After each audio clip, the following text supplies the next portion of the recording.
फिर गाड़ी से अब्बास के बच्चों की तरह हंसने की आवाज आने लगी।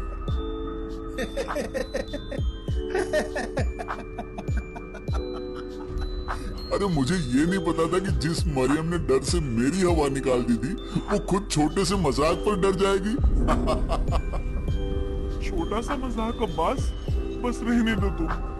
इतना कहते ही मरियम की आंखों से आंसू मोतियों की तरह बहने लगे और वो दरवाजा खोलते हुए बाहर निकल गई। उसे रोता देख अब्बास भी मायूस हो गया, क्योंकि उसे नहीं पता था कि उसके एक छोटे से मजाक से मरियम इतना टूट जाएगी। इसलिए गाड़ी की दूसरी तरफ से वो भी बाहर निकला और देखा तो मरियम कार के सहारे सड़क पर बैठी रो रही थी। अब्बास ठीक उसके बगल में जाकर बैठ गया। उसने देखा कि मरियम अब भी डर से कांप रही है। उसे समझ नहीं आ रहा था कि वो अपने फैलाए हुए इस रायते को कैसे समेटे। इसलिए जल्दबाजी में उसने मरियम का हाथ बहुत ही प्यार से पकड़ लिया, बिना ये सोचे कि मरियम क्या सोचेगी। पर अब्बास का छूना महसूस होते ही मानो मरियम का घबराना रुक सा गया।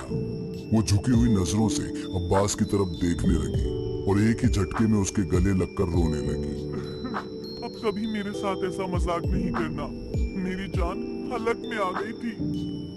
अरे कुछ नहीं हुआ मरियम, शांत हो जाओ। अच्छा बाबा सॉरी, अब तुम माफ कर दो। ठीक है, किया माफ। तो अब गाड़ी में चलें, वरना भूत का तो पता नहीं पर किसी जंगली जानवर का शिकार जरूर हो जाएंगे। अगर वो जानवर तुम हो तो मुझे शिकार होने में कोई एतराज नहीं। इतना सुनते ही अब्बास उसे गोद में उठाकर कार की पिछली सीट पर ले जाता है और दोनों मदमस्त हो एक दूसरे में सिमट जाते हैं। उनके सिमटते हुए गर्म सांसों की हवा से मानो बादल भी पिघलने लगे थे और बारिश की धीमी बूंद बन गाड़ी को भिगोने लगी थी। कुछ देर बाद दोनों चेहरे पर एक प्यारी सी मुस्कान लिए गाड़ी से बाहर निकले और अगली सीट पर बैठ गए और अपने सफर पर आगे निकल पड़े। असुर पार्ट 2 के विक्रम और रेवती की लव स्टोरी कितनी कमाल है ना? हाँ बिल्कुल हमारी तरह। काफी इंटरेस्टिंग होती जा रही है सीरीज। पता नहीं आगे क्या ट्विस्ट लाएगी विक्रम और रेवती की प्रेम कहानी। वो तो डोडो टीवी पर ही पता चल पाएगा, पर हमारे इस सफर में आगे क्या होने वाला है इसका कुछ पता नहीं है। काफी लंबी ड्राइव के बाद वो अगले शाम बैतूल को पहुंच जाते हैं। होटल में कुछ देर आराम करने के बाद वो अपना कैमरा और माइक ले दोनों नर्मदा नदी की ओर भूतों के मेले के लिए निकल जाते हैं। वो सोचते हैं कि वहाँ हर जगह की तरह कोई नॉर्मल मेला होगा, रंग बिरंगे झूले और हंसते खेलते बच्चे, और जरूर वहाँ कोई भूत का खेल होता होगा जिस वजह से उसे भूतों का मेला कहते होंगे। पर असल में ऐसा कुछ नहीं था। हंसना खेलना तो छोड़ो, किसी के चेहरे पर मुस्कान तक नहीं थी। कुछ था तो सभी के चेहरों पर डर, भूत के तांडव की वजह से अपनों से बिछड़ जाने का दुख और प्रेत बाधा से ग्रसित लोगों की चीख और उनका पागलपन। मुझे मारने आया है, एक फूंक में तुझे हवा कर दूंगी। आ गया ना अपनी मौत को न्योता देने, अब जिंदा नहीं बचेगा। बचा लो, मुझे बचा लो। एक बार तो मुझे मार चुके हैं ये, अब दोबारा मारकर मुझे मेरे पति से अलग करना चाहते हैं। कोई नहीं बचा सकता तुझे, इसका शरीर छोड़ तुझे जाना ही होगा। इतना कहकर महंत जी उसे अपनी चाबुक से लपेट घसीटते हुए सिद्ध स्थल पर ले गए और झाड़ फूंक शुरू कर दी। उस औरत को उसके परिवार के सदस्यों ने दोनों हाथों से खींचकर पकड़ा हुआ था और महंत जी मंत्रों के उच्चारण के साथ उन पर भभूत फेंक रहे थे। भभूत के पड़ते ही वो औरत चीख पड़ती है और महंत उससे एक ही सवाल करता है, बता इसका शरीर तू छोड़ेगी या नहीं? जब तक मुझे इंसाफ नहीं मिलेगा तब तक नहीं छोड़ूंगी। मरियम एक सेकंड के लिए भी कैमरा बंद नहीं होना चाहिए। मरियम अब्बास को इशारों में हाँ कर देती है। अब्बास भी हंसते हुए ये सब देखने लगता है, क्योंकि उसे विश्वास नहीं हो रहा था कि सच में किसी पर भूत सवार भी हो सकता है और उनका भूत झाड़ा भी जा सकता है। एक बार तो वो हंस भी पड़ा, जिस पर महंत जी ने उससे कहा, मीडिया से हो तो हर चीज पर सवाल करोगे और भगवान के अस्तित्व पर विश्वास नहीं करोगे, पर याद रखना यहाँ कोई पाखंड नहीं हो रहा है। तुम जहाँ खड़े हो उसके पीछे हर पेड़ के एक एक पत्ते पर हजारों आत्माएं कैद हैं और इसकी आत्मा भी वही कैद होगी। रास्ते से हट जा, नहीं तो ये तुझे भी अपना घर बना लेगी। अरे महंत जी, आप अपना काम कीजिए ना, और मैं अपना काम करता हूँ। बाकी भूत बेताल ये सब बेकार की बातें हैं। विनाश काले विपरीत बुद्धि, खुद पछताएगा बाद में।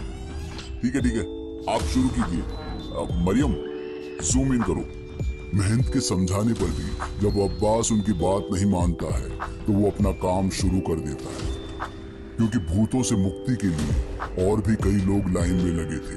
उधर अब्बास भी अपनी जबरदस्त रिपोर्टिंग कर रहा था। आप सोच रहे होंगे कि एक क्राइम रिपोर्टर अंधविश्वास से भरी जगह पर क्या कर रहा है, तो आप जान लीजिए कि अंधविश्वास फैलाना भी एक क्राइम है। और मैं आज इसका खुलासा करने वाला हूँ कि कैसे एक महंत भोले भाले लोग। इतना कहते ही अब्बास की जुबान लड़खड़ाने लगी और वो वहीं निढाल होकर गिर पड़ा। उसकी ये हालत देख मरियम भी उसके पास पहुंच गई। अब्बास का पूरा शरीर कंपकपा रहा था और उसकी जुबान से एक शब्द भी नहीं निकल रहा था। डॉक्टर, कोई डॉक्टर है क्या यहाँ? मरियम की आवाज सुन महंत ने सबको हटने का इशारा किया।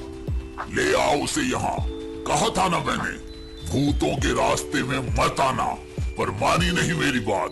अब देखो, कर लिया ना उस आत्मा ने इसके शरीर में घर। अब्बास की ये हालत देख मरियम ने महंत के आगे हाथ जोड़े और उसे वापस से ठीक करने की गुहार लगाने लगी।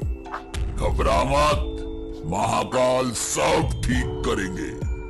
उधर महंत अपनी सिद्धियों के जरिए अब्बास के अंदर की आत्मा से बात करने लगा और उधर मरियम भी अपने खुदा से अब्बास के लिए दुआ मांगने लगी। और तभी कुछ देर बाद अब्बास ने चीखते हुए आंखें खोली। कातिल है वो सब। वही उस औरत के परिवार वाले जिसके ऊपर महंत जी ने झाड़ फूंक किया था। कहाँ गए वो लोग? उनका काम हो गया, चले गए। आपको पता नहीं उसके ऊपर किसकी आत्मा थी? उसकी सौतन की। महंत जी का जवाब सुनकर अब्बास सकते में आ गया। उसे वो सब पता है जो उसे उस आत्मा ने उसके शरीर पर कब्जा करने के बाद बताया कि कैसे उसके ससुराल वालों ने उसे मारा, क्योंकि वो मोटे दहेज के लिए अपने बेटे की दूसरी शादी करना चाहती थी। इसलिए मौत के बाद उस औरत ने अपनी सौतन के शरीर को ही अपना घर बना लिया और सबसे चुन चुन कर बदला लेने लगी। लेकिन महंत जी ने उसे उसके शरीर से आजाद कर दिया और अब उसने अब्बास के शरीर को अपना घर बना लिया है, जिसे वो तब तक नहीं छोड़ेगी जब तक कि अब्बास उसे इंसाफ नहीं दिला देता। जैसे ही अब्बास ये समझ गया कि महंत को सब कुछ पता है तो वो गुस्से में महंत से बोला, सब कुछ जानते हुए भी आपने उसकी मदद नहीं की और उन हत्यारों को ऐसे ही जाने दिया। मैं रूहानी ताकतों से लड़ सकता हूँ, हत्यारों से नहीं। देख, मैंने अपना काम किया, अब तू अपना काम कर और दिला उस मासूम आत्मा को इंसाफ। इस बार अब्बास को महंत की बात बिल्कुल साफ साफ समझ में आ गई और वो उनका आशीर्वाद ले वापस लौट गया। भूतों के मेले की रिपोर्टिंग के साथ उसने उस रिपोर्ट की भी पूरी जांच पड़ताल की जो सालों पहले दबा दी गई थी।